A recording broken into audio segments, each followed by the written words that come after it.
He's a better father anyway. My son declared our family reunion. 15 years wasted on loser. My wife laughed with her new boyfriend. I simply nodded, checked my watch and left. Next morning the news broke and suddenly everyone understood why I never fought back. Chapter 1. Fractures. Vincent Reynolds stood at the edge of his meticulously landscaped backyard, admiring the sunset while nursing a glass of bourbon. The sprawling property, a testament to his 20 years of work as a military intelligence officer, turned private security consultant, stretched before him like a kingdom. At 52, Vincent had built a life most would envy, a beautiful home in Northern Virginia, 2 children in college, and respect in both government and private sectors. The sound of laughter drifted through the evening air. Vincent turned to see his wife Dominique, sitting on the patio with her phone pressed to her ear, her face illuminated by something more than just the setting sun. Vincent had seen that expression before, not directed at him for years, but he recognized it nonetheless. The intimate smile, the hushed tones, the way her fingers twirled her dark hair. "I should go." "He's standing right there," Dominique whispered, ending the call abruptly when she noticed Vincent watching. "Just Marissa from book club," she explained, sliding the phone into her pocket. Vincent nodded, his face betraying nothing. Marissa from book club. The same excuse for the past 3 months. The same lie that had worn thin weeks ago when Vincent had first noticed the signs. Late nights, new clothes, renewed interest in fitness, and the distinctive scent of unfamiliar cologne that sometimes lingered on her clothes. Their 25-year marriage had weathered many storms, his long deployments, the stress of raising their children, Noah and Sophia, and the challenge of reinventing himself in civilian life. But this was different. Vincent knew the landscape of deception better than most. His career had been built on identifying falsehoods and extracting truths. "Noah called," Vincent said, changing the subject. "He's excited about bringing his new girlfriend to the family reunion next month." "Oh, that's wonderful," Dominique replied, her interest seemingly genuine. Their son, now 22 and in his final year of university, had always been closer to his mother. "Did he mention if Sophia would make it?" Vincent shook his head. "Still in Europe with her research team, says she'll try, but it's not looking promising." Their daughter, 24 and brilliant, had inherited Vincent's analytical mind and Dominique's determination. Currently pursuing her doctorate in infectious disease research, Sophia had always been Daddy's girl, observant, perceptive, and fiercely loyal. That night, as Dominique slept beside him, Vincent lay awake, mentally compiling the evidence he'd gathered over recent weeks. The text messages he'd seen reflected on their bedroom window while she texted in the bathroom. The credit card statements showing lunch charges for 2 at hotels where no business meetings were scheduled. The GPS history on her car that didn't match her stories. Vincent had never intended to spy on his wife, but 20 years in intelligence had made certain habits second nature: observation, pattern recognition, threat assessment. He knew who the man was. Preston Harlow, 48, recently divorced, a pharmaceutical sales executive who had met Dominique at a charity gala 6 months ago. Preston with his Italian suits and Mediterranean yacht photos on social media. Preston who had never served his country or known true sacrifice. Preston who now enjoyed the fruits of Vincent's labor. Vincent Reynolds closed his eyes, not in defeat but in calculation. There would be no confrontation, no desperate pleas or marriage counseling. That wasn't his way. Instead, as he had done countless times in his career, Vincent began constructing a mental blueprint, meticulously detailed and precisely timed. Only this blueprint wasn't for a military operation or security protocol. It was for something much more personal. Chapter 2, Confirmation. The week-long family reunion at Lake Anna was a tradition established by Vincent's parents decades ago, bringing together the extended Reynolds family each summer. This year it coincided perfectly with Vincent's plans. The lakeside resort hummed with activity as family members from across the country converged, renting cabins clustered around the main lodge. Vincent had deliberately secured 3 cabins, one for himself and Dominique, one for Noah and his girlfriend, and a third that ostensibly remained empty, awaiting Sophia's potential arrival. Vincent watched from the deck of the main lodge as Preston's silver BMW pulled into the resort's parking area. Right on schedule, Dominique had claimed she needed to drive separately due to errands on the way. The reunion provided the perfect cover. Her lover could easily blend in among distant relatives and family friends. "Vincent, how long has it been?" Preston approached with practiced confidence, extending his hand as though they were old acquaintances, rather than strategic introductions orchestrated by Dominique over the past few months. "Preston, good to see you," Vincent replied with calculated warmth, shaking the man's hand firmly. "Dominique mentioned you might stop by, wouldn't miss it." Preston smiled, his perfect veneers gleaming in the sunlight. "Your family reunions are legendary according to her." Vincent nodded. 27 years running. My father started the tradition before he passed." Preston's eyes darted around, clearly searching for Dominique. "Beautiful place. I could see why you keep coming back." "Family is everything," Vincent replied, voice steady despite the rage simmering beneath his composed exterior.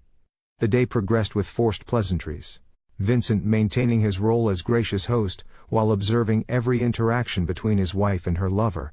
Their attempts at discretion were almost insulting in their transparency. Brief touches when passing drinks, knowing glances across the picnic area, and synchronized bathroom breaks that lasted suspiciously long. By evening, most family members had gathered around a massive bonfire on the beach. Vincent stood apart, nursing a whiskey when Noah approached, his girlfriend Tessa lingering behind. "Dad, can we talk?" Noah asked, his expression serious beyond his years. "Of course, son." Noah guided them away from the crowd. "I know about Mom and Preston." Vincent said nothing, watching his son's face carefully. "She told me a few weeks ago," Noah continued. "She said you two haven't really been married in any real way for years, just going through the motions." Vincent took a measured sip of his whiskey. "And you believe that?" "I've seen how you are, Dad. Always distant, always working. Mom says you checked out of the marriage years ago." Noah's voice hardened. "Preston actually listens to her.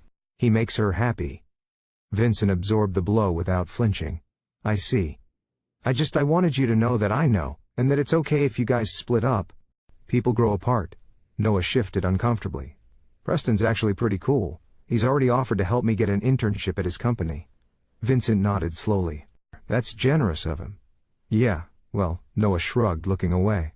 "He's a better father anyway." The words struck like precision artillery, but Vincent merely checked his watch. "I appreciate your honesty, Noah. Excuse me for a moment." Vincent walked toward the dock where Dominique stood with Preston, their silhouettes outlined against the moonlit lake. As he approached, he overheard their laughter. 15 years wasted on that loser. Dominique chuckled, leaning into Preston's embrace. "He doesn't even suspect a thing." Vincent cleared his throat, and they jumped apart like guilty teenagers. "Vincent, I didn't see you there," Dominique stammered, her face flushing. "Clearly," Vincent replied coolly. He checked his watch again. "I'm heading back to our cabin, don't wait up." As he turned to leave, Preston called after him. "Hey Vincent, no hard feelings, right? These things happen." Vincent paused, then simply nodded and walked away, ignoring the muffled laughter that resumed behind him.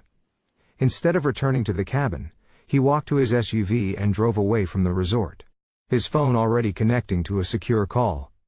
"Is everything in place?" he asked when the call connected.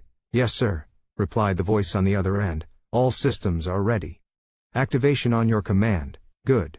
Executed 0600 hours, no deviations." Vincent ended the call and continued driving, his face illuminated by the dashboard lights, not in anguish but in cold, calculated anticipation. Chapter 3. Genesis. The morning sun had barely crested the horizon when Vincent returned to the resort. He parked his SUV and walked deliberately toward the main lodge where early risers were already gathering for coffee. He had just poured himself a cup when his phone vibrated with a news alert. At precisely the same moment, other phones throughout the lodge began chiming and buzzing as the same alert reached them. Vincent watched impassively as people's expressions morphed from sleepy indifference to shock. "Oh my God!" gasped an elderly aunt staring at her screen. "Preston Harlow is a terrorist? What?" someone else exclaimed, gathering around her phone. Vincent sipped his coffee and observed as the news spread like wildfire through the gathering. Headlines screamed across every screen. Breaking. Pharmaceutical executive Preston Harlow linked to bioweapon development. Top secret documents reveal Harlow Pharmaceuticals tested illegal compounds on unwitting patients. FBI raids Harlow residence and corporate headquarters. Accompanying the headlines were photos of Preston being led away in handcuffs from a location that, to the untrained eye, appeared recent.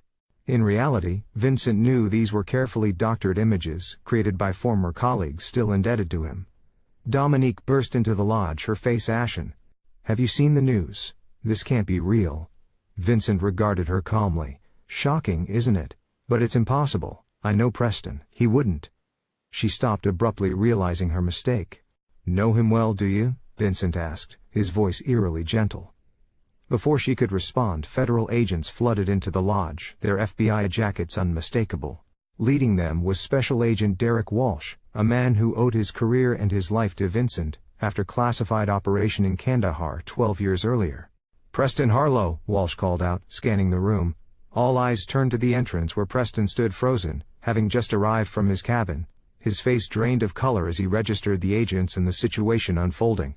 "Preston Harlow, you're under arrest for conspiracy against the United States, illegal weapons development and treason," Walsh announced, advancing toward him.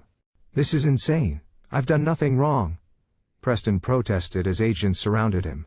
"Vincent, tell them this is a mistake." Vincent merely sipped his coffee, watching as Preston's gaze shifted from pleading to dawning comprehension. "You," Preston whispered. "You did this." Vincent remained silent as the agents handcuffed Preston and began reading him his rights. "How could you?" Dominique hissed at Vincent, her eyes wild with panic. "What have you done?" "Me?" Vincent replied softly. "I've simply been a dedicated civil servant all my life. I report threats when I see them." He nodded toward Agent Walsh, who was now approaching Dominique. "Mrs. Reynolds? We have some questions about your relationship with Mr. Harlow," Walsh stated professionally. "We've discovered numerous communications between you suggesting you may have been aware of his activities." "That's ridiculous. I knew nothing about any of this," Dominique protested. "The evidence suggests otherwise," Walsh replied. "We'll need you to come with us for questioning." As agents escorted both Dominique and Preston out, Noah pushed through the crowd. His expression, a mixture of confusion and betrayal. "Dad, what the hell is happening?" he demanded. Vincent placed his coffee cup down carefully. "It appears your mother and her boyfriend have been involved in something very dangerous. Noah, I'm as shocked as you are. This is bullshit." "You did something, didn't you?" Noah accused, his voice cracking. Vincent met his son's gaze steadily. "I've spent my life protecting this country from threats, son. That's all I've ever done." As Noah stormed off, Vincent's phone vibrated with a text from Sophia. "Phase 1 complete, arriving tonight for Phase 2. Well done, Dad." Vincent allowed himself the briefest smile before composing his features into an appropriate mask of concern and confusion. Around him, the family chaos provided perfect cover as he slipped away to prepare for what would come next. This was merely the beginning. Chapter 4, Revelations. 3 days after the arrests, Vincent sat across from Noah in a quiet corner of a Washington, D.C. cafe. The young man looked haggard, his eyes shadowed from sleepless nights spent watching his mother and Preston being vilified across every news outlet in the country. "The evidence is fabricated," Noah stated flatly, pushing away his untouched coffee. "I've spoken to Mom's lawyer. They can't find any actual links between Preston's company and these supposed bioweapons." Vincent nodded thoughtfully. "That's good news then. If they're innocent, the truth will come out." "Cut the crap, Dad," Noah snapped. "You're behind this. I don't know how, but this is your fingerprints all over it." Vincent studied his son, recognizing the intelligence that had always made Noah exceptional. "Why would I do something like that?" "Revenge," Noah replied without hesitation. "Mom cheated on you, so you're destroying her life and Preston's. It's sick." "An interesting theory," Vincent conceded. "But consider this. If I had the power to orchestrate something of this magnitude, what does that tell you about the man you've dismissed as a loser who has checked out of his marriage?" Noah fell silent, confusion crossing his features. "Did your mother ever tell you what I actually did during those years I was distant and always working?" Vincent asked quietly. "Government security consultant," Noah answered automatically. Vincent smiled thinly, a convenient title. "Tell me, what do you know about Preston beyond his sales job and his yacht?" "He's successful, he cares about Mom. Did you know he was investigated 3 years ago for selling pharmaceutical secrets to foreign entities?" Vincent interrupted, sliding a file across the table. "Or that his company has been quietly acquiring small biotech firms specializing in weaponized pathogens?" Noah stared at the file but didn't touch it. If that's true, why wasn't he arrested before? Powerful friends, money in the right pockets. Vincent shrugged. "The system isn't perfect. So what are you saying? That Mom accidentally fell in love with an actual criminal?" Vincent leaned forward. "I'm saying perhaps I was absent from family dinners because I was protecting our country from people exactly like Preston Harlow." And perhaps your mother's infidelity simply provided the motivation to look more closely at a man I already had concerns about. Noah's hands trembled slightly as he finally opened the file, scanning documents bearing authentic government seals and classifications. This doesn't justify framing them, he insisted, but with less conviction. I haven't framed anyone, Noah. I simply provided intelligence to the appropriate authorities. Vincent's voice remained calm. The question you should be asking is not why I would do this, but why your mother chose a man like Preston in the first place.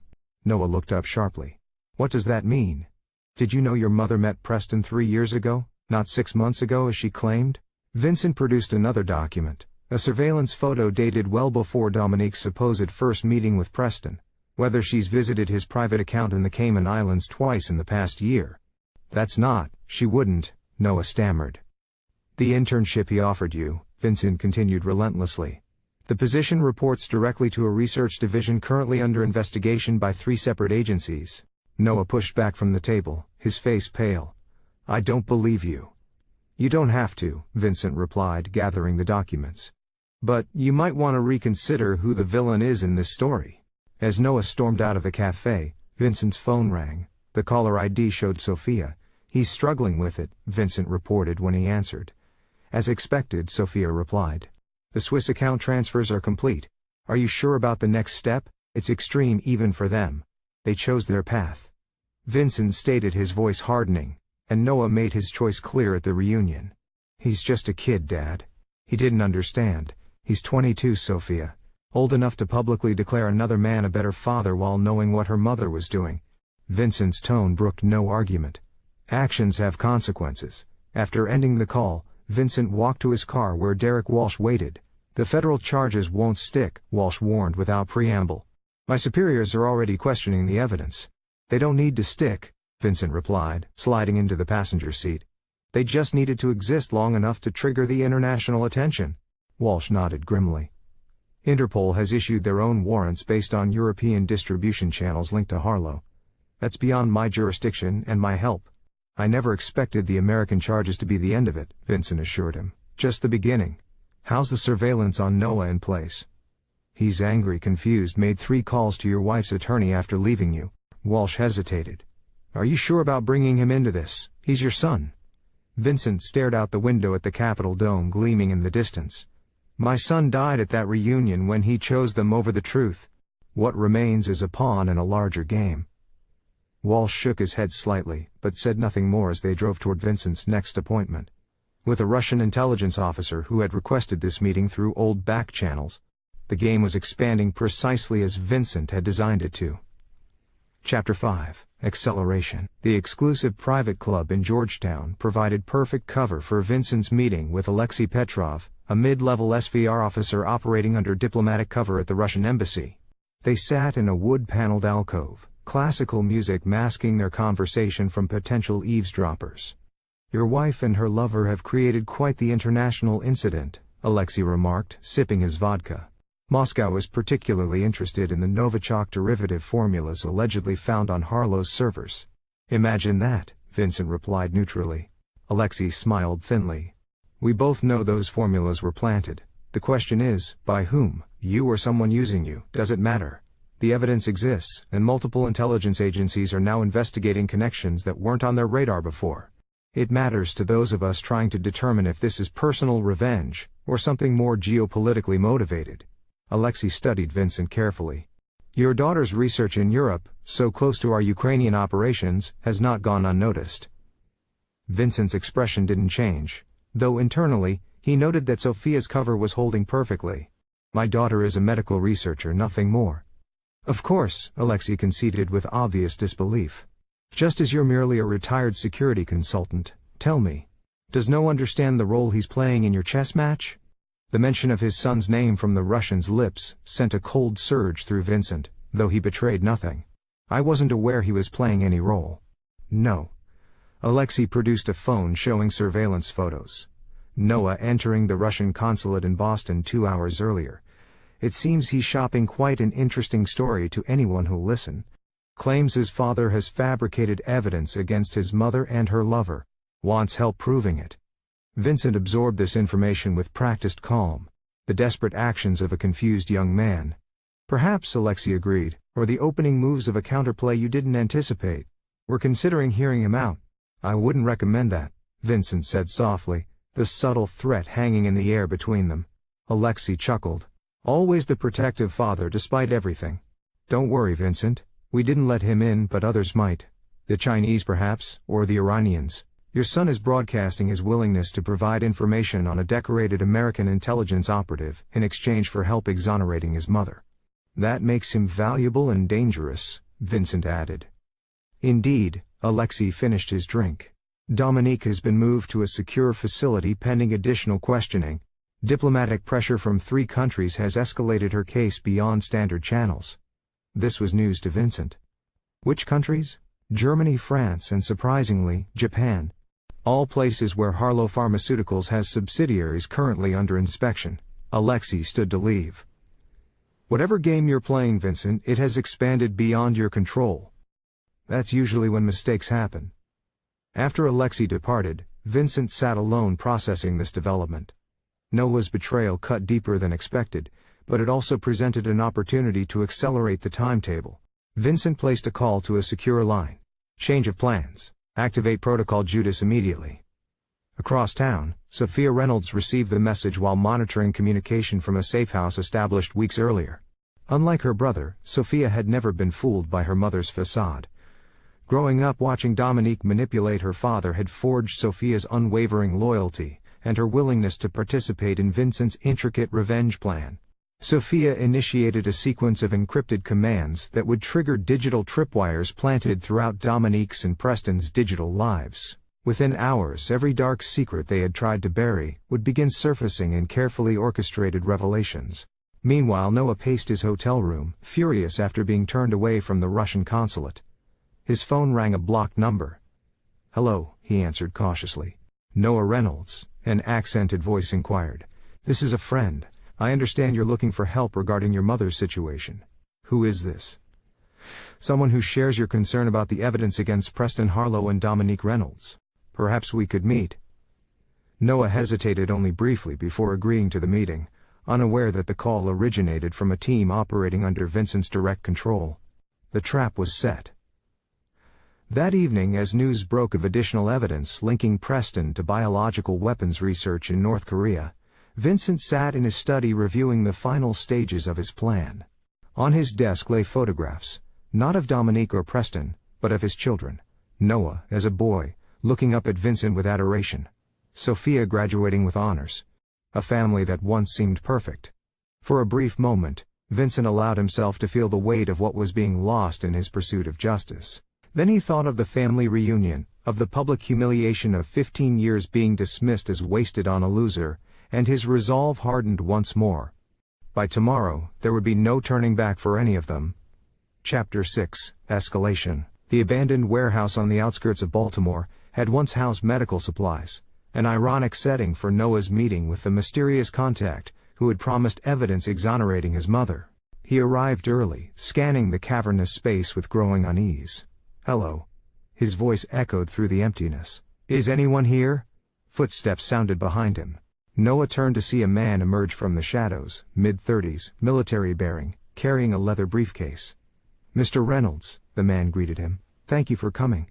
"You said you have information about my mother's case," Noah prompted, keeping his distance. Indeed, the man placed a briefcase on a dusty countertop. "But first, I need to understand why you believe your father fabricated evidence." Noah hesitated. "Because I know my father. He's calculating cold. He found out my mom was having an affair, and instead of confronting it like a normal person, he did this." "Interesting." The man nodded thoughtfully. "And you believe your father possesses the capability to frame 2 innocent people so thoroughly that multiple intelligence agencies are involved?" "He worked in government intelligence for decades," Noah replied. "He has connections. Impressive for a man you describe to others as a loser." The man observed, his tone hardening slightly. Noah froze, the implications sinking in. "Wait. Who are you really?" The warehouse lights suddenly blazed to full brightness, revealing a dozen operatives in tactical gear positioned throughout the space. Among them stood Sophia, her expression grim as she approached her brother. "Hello, Noah," she said quietly. "Sophia, what the hell is going on?" Noah demanded, panic rising in his voice. Education, she replied simply. You've spent years believing Mom's version of reality. Now you get to see the truth. The man with the briefcase opened it to reveal a sophisticated computer setup. With a few keystrokes, the warehouse walls illuminated with projected images, surveillance photos, documents, and video footage. Preston Harlow, the man began gesturing to the displays. Former Naval Intelligence Officer dishonorably discharged in 227 for selling classified information, reinvented himself in the pharmaceutical industry using contacts from his military days. That's not. Noah started to protest. Your mother met Preston in 2020 during a classified operation your father was leading in Vienna, Sophia continued, advancing the displays to show dated photographs of Dominique and Preston at a gala. She was there as Dad's cover. Preston was there representing interests that directly opposed American security. Noah shook his head in disbelief. Mom isn't a spy. She's an interior designer. Mom is whatever she needs to be, Sophia corrected him. Interior designer, loving wife, spy. Did you never wonder how her small design firm could afford her lifestyle? How she always seemed to travel to the same cities where Dad had operations? The displays changed to financial records showing millions flowing through accounts in Dominique's name. Your mother has been selling information from Dad's operations for years, Sophia stated flatly. At first a funder lifestyle, later because she developed ideological sympathies with Preston's employers. This is insane, Noah whispered, backing away. Dad put you up to this. This is all part of his revenge. Is this revenge too? The man activated a final display showing Noah himself, meeting with Preston at his company headquarters months before the family reunion. You were being recruited, Noah, not for an internship but as an asset, leveraging your resentment toward your father to gain access to his knowledge. Noah stared at the footage in horror, recognizing the meeting but seeing it through an entirely different lens. I didn't know. I thought it was just about an internship. You didn't want to know? Sophia corrected him. You were so eager to believe Dad was the villain that you never questioned why Preston Harlow, a pharmaceutical executive you barely knew, would take such interest in a college student with no experience in his field. Noah sank onto a nearby crate, his world collapsing around him. Where's Dad now? Completing what he started, Sophia answered. The question is, which side are you on, Noah? Because after tonight there's no middle ground left. Across the city, Vincent sat opposite Dominique in a sterile interview room within a federal detention facility. She looked haggard, her designer clothes exchanged for a standard-issue jumpsuit, her makeup-free face showing everyone her 50 years. I always knew you were vindictive, Vincent, but this? Dominique gestured at their surroundings. Treason charges, international warrants? All because I fell in love with someone else. Is that what you think this is about? Vincent asked mildly. What else? You couldn't stand being left, so you fabricated this fantasy that Preston and I are criminals. She leaned forward, dropping her voice. The lawyers say none of it will stick. You've overplayed your hand. Vincent smiled slightly. Did Preston ever tell you about his time at Belgrade, or his special arrangement with the North Korean pharmaceutical program? Dominique's expression flickered briefly. More lies. Perhaps Vincent conceded, but effective ones judging by how quickly international agencies became involved. Tell me, do you remember a vacation we took to Lake Geneva in 2016? You insisted on that specific hotel, the one with a private boat launch. The color drained from Dominique's face. That was years ago. Indeed, during an operation tracking biological agents moving through Switzerland. Curious timing for you to suddenly desire Swiss vacation. Especially at a hotel where 3 known arms dealers were staying. Vincent tilted his head. I've overlooked so many coincidences over the years, Dominique. So many strange alignments between your social calendar and sensitive operations. You're delusional, she whispered, but without conviction. The affairs I could have forgiven, Vincent continued as if she hadn't spoken. The disrespect, even the poisoning of Noah against me. But selling out your country? Endangering operations that cost good people their lives. His voice remained steady even as his eyes hardened. That's unforgivable. I want my lawyer, Dominique demanded, standing abruptly. By all means, Vincent agreed, also rising. Though you might want to wait until tomorrow, tonight. Interpol is executing search warrants on 17 properties connected to you in Preston across 9 countries. Whatever they find will significantly impact your legal strategy. As Vincent turned to leave, Dominique called after him. You won't win this, Vincent. You've never understood how many friends I have. How many people would choose me over you? Noah already has. Vincent paused at the door. About Noah, you might be surprised by his current perspective. Family reunions can be so enlightening. The look of uncertainty that crossed Dominique's face was all the confirmation Vincent needed. The seeds of doubt had been planted. As he exited the facility, his phone vibrated with a message from Sophia. Noah's in. Operation Severance is go. Vincent allowed himself a genuine smile for the first time in months as he texted back a single word: execute. Chapter 7: Demolition. 3 weeks after Dominique's arrest, international news outlets exploded with a new revelation. Comprehensive evidence had emerged showing Preston Harlow's pharmaceutical empire was built on stolen research, much of it from classified military medical programs. More damning still were documented connections to bioweapon programs in multiple countries. All trails leading back to companies where Dominique Reynolds served as a silent partner or consultant. Vincent watched the coverage from a secure facility in Northern Virginia, surrounded by monitors displaying real-time reactions across global intelligence communities. Beside him sat Noah, still shell-shocked from his rapid education and his family's true history, but determined to make amends for his blind loyalty to his mother. "They're saying Mom could face the death penalty," Noah said quietly, staring at news tickers scrolling across one screen. "That's unlikely," Vincent replied. "She'll be offered a deal in exchange for information on Preston's network. Will she take it?" Vincent considered the question. No. Her ego won't allow her to implicate herself even to save her own life. She still believes her connections will protect her. Noah shook his head in disbelief. "How did I never see any of this growing up?" "Your mother is exceptional at compartmentalization," Vincent explained. "And I deliberately kept both you and Sophia insulated from my work." "Not Sophia," Noah corrected him. "She's been working with you for years, hasn't she?" Vincent nodded, pride evident in his expression since college. "Her medical research position is genuine, but also provides excellent cover for intelligence gathering." The door opened and Sophia entered, carrying several tablets. "It's done," she announced. "Preston's lawyer just received the evidence package. He's already called 3 times requesting a meeting." "And the offshore accounts?" Vincent asked. "Frozen. All 15 of them," Sophia confirmed. "The London and Zurich properties have been seized. Mom's design firm is being raided as we speak." Vincent turned to Noah. "Are you still certain you want to proceed with your part?" Noah squared his shoulders. "Yes, I need to make this right." Hours later, Noah sat across from his mother in the same interview room Vincent had used. Dominique brightened at the sight of her son, reaching for his hands across the table. "Noah, thank God. Have you spoken to the lawyers? This nightmare—" "I know everything, Mom," Noah interrupted, pulling his hands back. "About you and Preston. About what you've been doing all these years."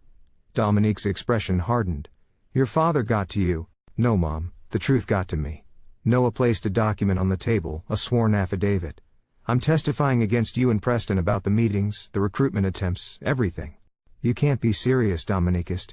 After everything I've done for you, I protected you from knowing what your father really is, a cold, calculating killer who values his missions more than his family." "That's exactly what you wanted me to believe," Noah acknowledged. "But now I understand why he was distant. He was protecting us from the consequences of your actions." Dominique's face contorted with rage. "You ungrateful little—" "Save it, Mom!" Noah cut her off, rising. "The prosecutors have offered me immunity in exchange for my testimony. I suggest you consider a similar arrangement while it's still available." As he turned to leave, Dominique called after him. "He'll discard you too, Noah." "Vincent doesn't forgive betrayal, ever. Ask him about Cairo if you don't believe me." Noah paused at the door. "Already know about Cairo, Mom. The difference is I'm owning my mistakes. You're still denying yours." Across town, Vincent met with Preston's attorney in an upscale law office. The lawyer, sweating despite the powerful air conditioning, pushed a proposal across the Polish table. "My client is willing to provide complete details on Mrs. Reynolds' involvement in exchange for considerations regarding his sentencing," the attorney explained. Vincent reviewed the document dispassionately. "Your client seems to be under the impression that this is a negotiation." "Mr. Reynolds, surely you understand the value of Mr. Harlow's cooperation," the lawyer pressed. "He could provide names, dates, account numbers, everything your wife did while using his business as cover." "Interesting that 48 hours ago, Mr. Harlow was proclaiming both his and my wife's complete innocence," Vincent observed. "Quite the reversal." The lawyer shifted uncomfortably. new evidence has created new perspectives. Indeed, Vincent slid the proposal back untouched. Please inform Mr. Harlow that his offer is declined. The evidence against both him and my wife is more than sufficient without his cooperation, but the lawyer sputtered. Also, Vincent continued as if the man hadn't spoken. Inform him that additional information regarding his activities in Damascus, in 2018, will be provided to prosecutors tomorrow morning. He might want to adjust his legal strategy accordingly. The color drained from the lawyer's face. Damascus? There's nothing in the current charges about Damascus. Not yet, Vincent agreed, standing to leave. Give Mr. Harlow my regards. That evening Vincent convened with his team, trusted former colleagues, intelligence operatives who owed him their lives or careers, and his children. The conference room wall displayed a complex flowchart of operations spanning 2 decades. We've dismantled their financial resources, Sophia reported. Every account we know about has been frozen or seized. Their social capital is equally compromised, added Alan Merritt, a former CIA deputy director. Preston's political connections have all distanced themselves. Dominique's influential friends have gone silent. What about the unknown factors? Vincent asked. Dominique's reference to friends suggests contingencies we haven't identified. We've been monitoring all communications Noah offered, now fully integrated into the team. Nothing unusual has been detected. Vincent nodded thoughtfully. Then we proceed to the final phase. Sophia, initiate protocol severance. As the team dispersed to execute their assignments, Vincent stood alone before the flowchart, studying the intricate connections he had spent weeks mapping and was now systematically destroying. Each node represented a relationship, an asset, a protection that Dominique and Preston had cultivated over years. One by one the nodes on the display began changing from green to red as Vincent's team executed protocol severance, the complete and irreversible isolation of the targets from every resource and relationship they had ever established. By morning Preston Harlow and Dominique Reynolds would stand entirely alone against the full force of international justice. Precisely as Vincent had planned from the moment he had walked away from that family reunion 3 months earlier. Chapter 8, Isolation. 2 days before the preliminary hearing that would determine whether Preston and Dominique will be tried separately or together, Vincent received an unexpected visitor at his Virginia home. Special Agent Walsh arrived without warning, his expression grave. "We have a situation," Walsh announced without preamble. "Dominique has disappeared from federal custody." Vincent's expression didn't change. Disappeared during transfer to the courthouse for a pre-trial meeting with her attorneys. Walsh ran a hand through his thinning hair. The transport vehicle was found abandoned, both agents unconscious but alive, no sign of Dominique. Vincent nodded slowly, the contingency she hinted at impressive. Walsh studied him carefully. "You don't seem surprised." "I'm not," Vincent admitted. "Dominique always maintains escape routes. I've been expecting something like this since her arrest. My superiors are suggesting you might be involved, creating an opportunity to deal with her personally." Vincent smiled thinly. "Your superiors credit me with too much influence over federal prisoner transportation protocols." "Maybe," Walsh conceded. "But they've authorized surveillance on you effective immediately. Whatever history we have, Vincent, I can't interfere with that." "I wouldn't expect you to," Vincent assured him. "Tell your superiors I'll be staying right here, easily monitored. No sudden trips or unexplained absences." After Walsh departed, Vincent contacted Sophia. "Your mother has fled custody." "Right on schedule," Sophia replied, unsurprised. Facial recognition caught her boarding a private jet at a small airfield in Delaware 90 minutes ago. Destination filed as Toronto, but the flight plan diverted over Pennsylvania. "She's heading for the lake house," Vincent concluded. "Predictable. She believes the emergency documents and cash are still hidden in the boathouse safe." "They are," Sophia confirmed, "along with tracking devices in every bill and document. Noah has a team standing by 20 miles from the property. Tell him to maintain position," Vincent instructed. "She won't be alone. And I want to identify everyone involved in her escape network."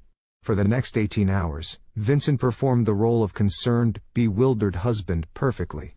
He cooperated fully with FBI surveillance, made appropriate calls to attorneys expressing shock at Dominique's escape, and appeared genuinely distressed in a brief press interaction outside his home.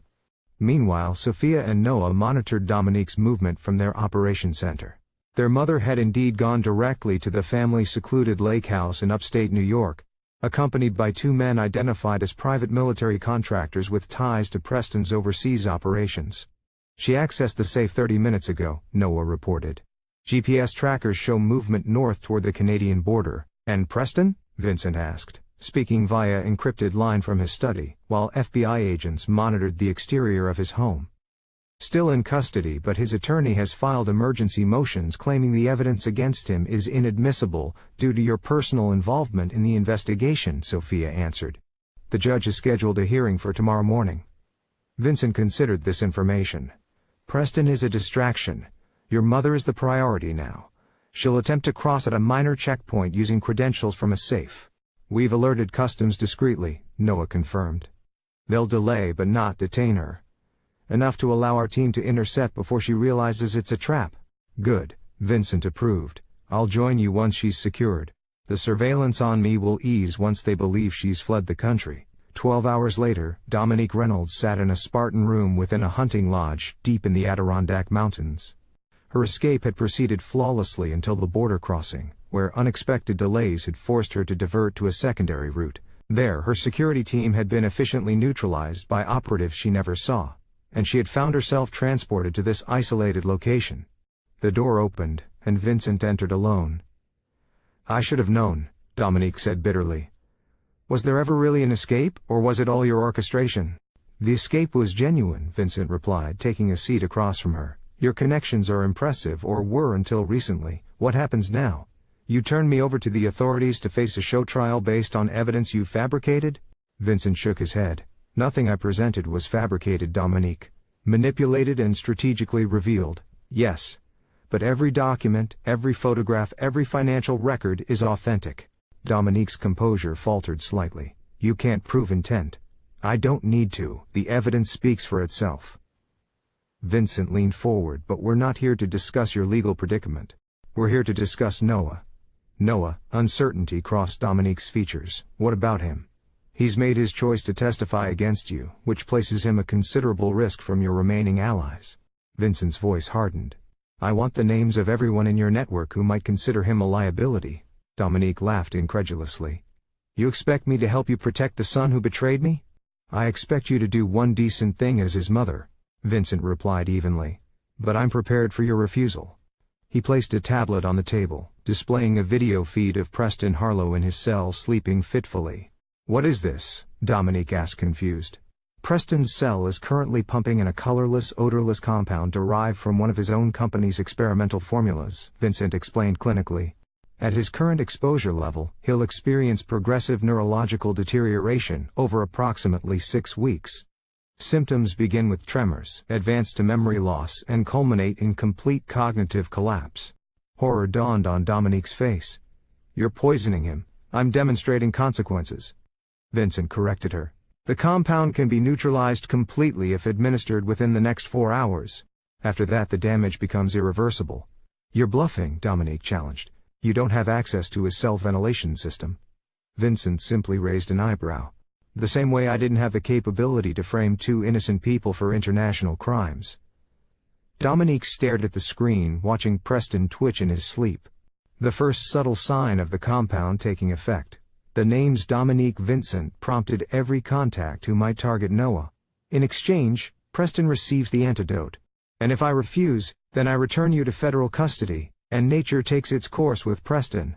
Vincent's voice was devoid of emotion. Your choice. Dominique's eyes darted between Vincent and the screen, calculation and fear warring in her expression. Finally, resignation settled over her features.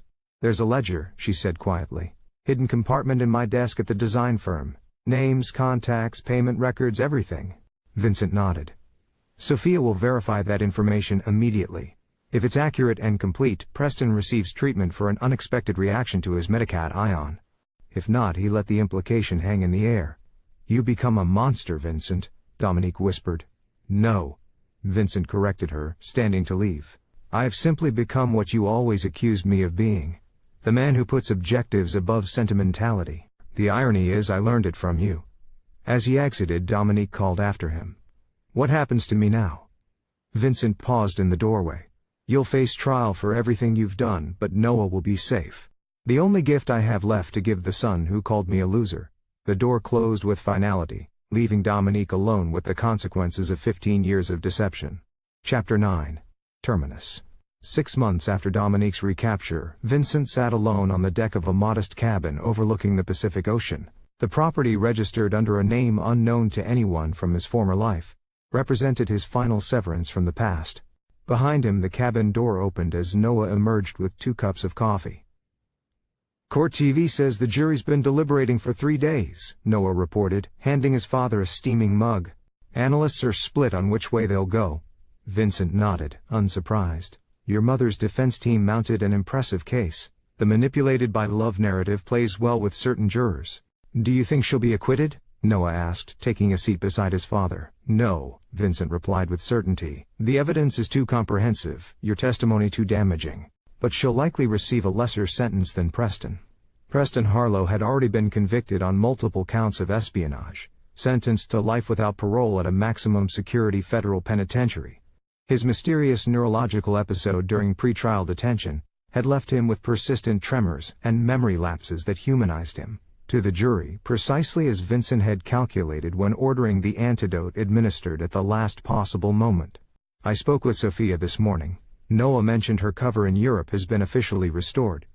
The agencies are satisfied that her involvement in Mom's case was strictly familial, not operational." Vincent smiled slightly. "Your sister has always been adept at managing perceptions." They sat in comfortable silence, watching waves crash against the rocky shoreline below. Vincent had officially retired from all government work.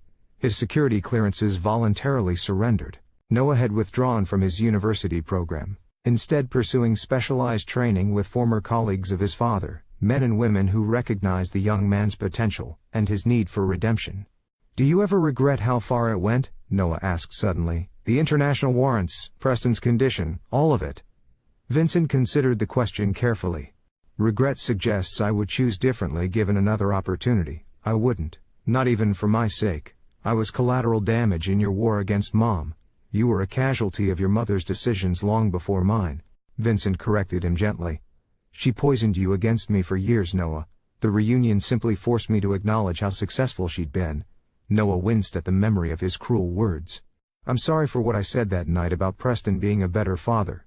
"You believed it at the time," Vincent observed without rancor. "Your mother is exceptionally persuasive." "Still," Noah insisted, "I should have seen through her manipulation." "Perhaps," Vincent allowed, "but you've more than compensated through your testimony and subsequent choices." His phone vibrated with a news alert. Vincent checked the screen, his expression unchanged as he read the notification. "The verdict?" Noah asked. Vincent nodded. "Guilty on all counts except one. Sentencing in 3 weeks, but the minimum mandatory is 20 years. Noah exhaled slowly. "It's really over then." "This chapter is," Vincent agreed. "Life continues." Later that evening, as Noah slept inside the cabin, Vincent received a secure call from Sophia. "Congratulations, Dad," she said when he answered.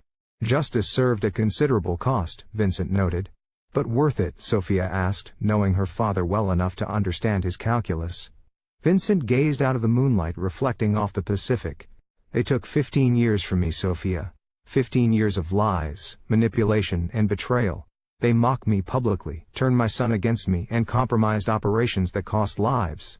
And now they have decades to contemplate the consequences of underestimating a man they dismissed as a loser," Vincent replied, his voice carrying the finality of a closed account. "So yes, worth every sacrifice." "Noah is healing well," Sophia observed, changing subjects. "His training reports are excellent." "He has potential," Vincent agreed. "Different from yours, but valuable in its own way."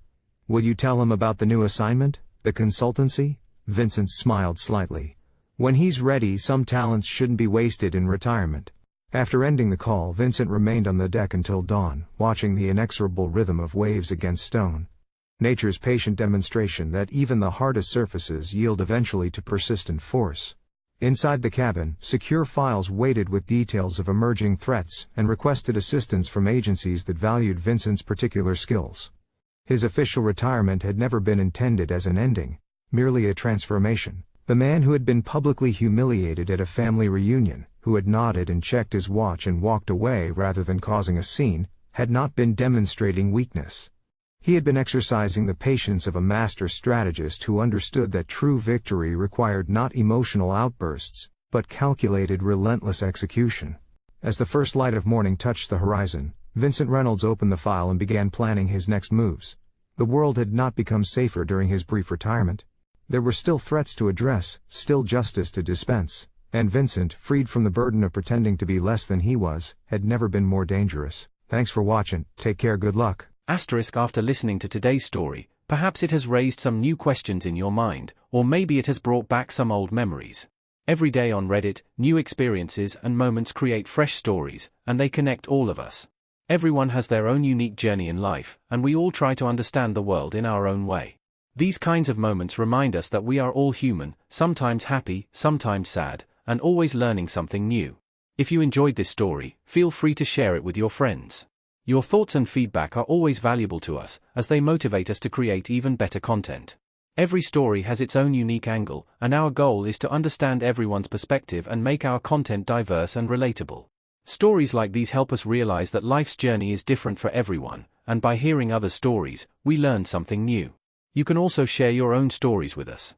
Your experiences are valuable to us as well, and if you enjoyed this video, please leave your feedback. We aim to create content that brightens your mind and gives you new ideas every time.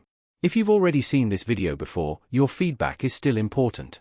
With every piece of feedback, we can improve our content and bring a new perspective to our viewers. Today, what we saw was just a small part of the many stories shared on Reddit and across the world. It's a reminder of how we all try to understand life by sharing our experiences with each other. This video was only an example of how we try to connect with others through storytelling, learning about different sides of life. We hope to continue sharing such stories that help us all learn and grow together.